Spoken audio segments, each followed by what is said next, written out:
The Osmo DJI Mobile 6 Gimbal. Is it worth it? The main reason I purchased this was to get smooth footage using a device that most people have and comes with a high quality camera. In my case, it's the OnePlus Nord. This is not so much a review video and more so from whether I get any utility out of this. So let's get on with it, shall we? Now, some things I noticed right out of the box, or not noticed, is that the device does not come with a charger. Nor is there any useful instructions to let you know what can be used to charge this. Does it work off the wattage and amp requirements of an old phone charger? Can you plug it into your laptop and charge it that way? No clue. Eventually, I just used my phone's charger. If you're not used to gimbals, then this is an awkward, almost untamable beast. Even with the illustrated guide, I didn't feel too comfortable trying to unfold the device. I didn't know which way to pull and I thought I was going to break it while trying to pull it open.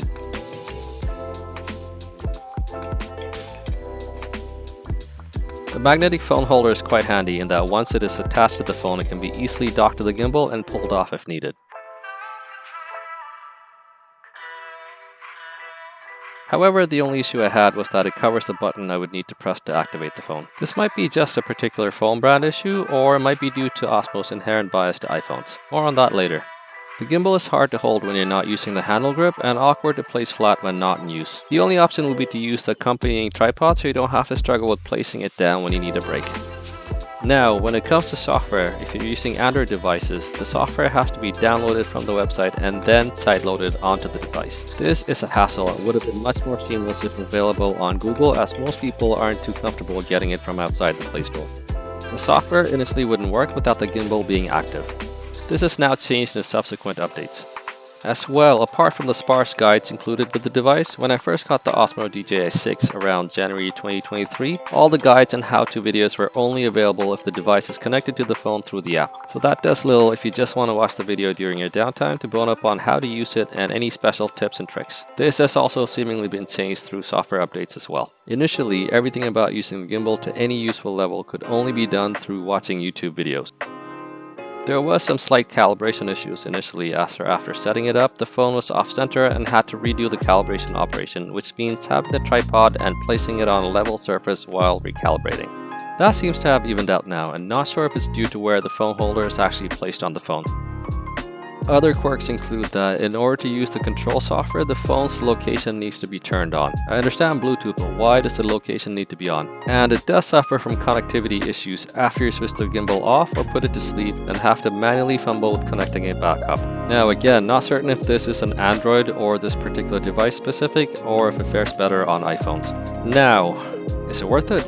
Is it easy to use? Are shots amazingly transformed just because they are stabilized? Well, yes and no. There is a learning curve for this. Initially, this was a quick purchase before traveling and I expected something user-friendly and intuitive to use. But instead, what I found was something that was unwieldy, cumbersome, and provided some unimpressive and lackluster results. Now, the prime use, at least for me, while using a gimbal is to be able to make smooth videos, whether that be for filming product shots or outdoor scenes. Now, one gripe that I have is that it seems to hardly have any vertical stabilization nor dampening. Stabilization seems to be localized horizontally. This is particularly quite prone to happen while walking. This means that you have to learn to compensate when you're using this device, which you either learn by trial and error, learn knowledge from using older models or similar devices, or YouTube creators sharing how they use it. Apart from the plain video modes, there are certain effects and shooting modes, some of which I was dying to try out. One of these is the tracking time-lapse, which you would have it on the tripod, so it means you can just set it and let it do its thing. When I did try it, however, the footage wasn't smooth and seemed to be constantly pulsing. Not sure why this is happening, possibly due to the camera refocusing, perhaps between time-lapse exposures. But then again, I didn't really find any setting to switch to manual focusing or exposure. Apart from this, needing to switch to a special mode sometimes requires special setup. I just didn't find these modes particularly intuitive or useful. Also, the special modes, slow motion or panning etc. requires processing right after it's captured, rendering your phone and gimbal setup unusable until it's completed. So if you want to take a quick succession of shots of something time sensitive, good luck. Now, this is not to say that this gimbal doesn't have its uses and merits. Just that when I get a device to add to my toolkit, it would need to provide a much higher utility and seamlessly enhance my workflow and not be something that gets in the way and makes me do a double take on whether I should bring it along, let alone use it. So instead of a great tool which I can use to create definitively better shots, what I find is a cumbersome and clunky device which I'm wrestling with to get the right shot most of the time.